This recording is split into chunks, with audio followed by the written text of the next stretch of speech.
वडा नम्बर 5 को बस्ती हो हैन गाउँ टोल एकदम गाउँको भाइ आउँछ क्या माथि पहाडमै हो त्यो पनि पुरै दामी भाइ आउँछ क्या माथि त हिमालयन रिजनहरू गयो हिमालयन त हैन त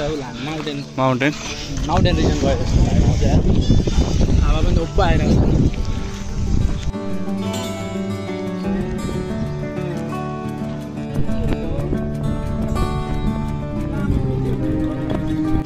सो यहाँनिर चाहिँ होइन गाउँको त बस्ती मानिसहरू भएर अब के अरे एग्रिकल्चर सेक्टर पनि दामी छ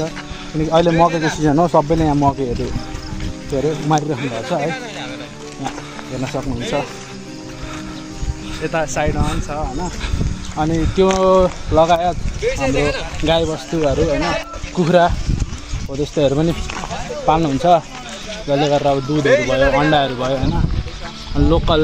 लोकलमै यस्तो भएपछि अलिक सस्तो हुन्छ नि त बिजनेस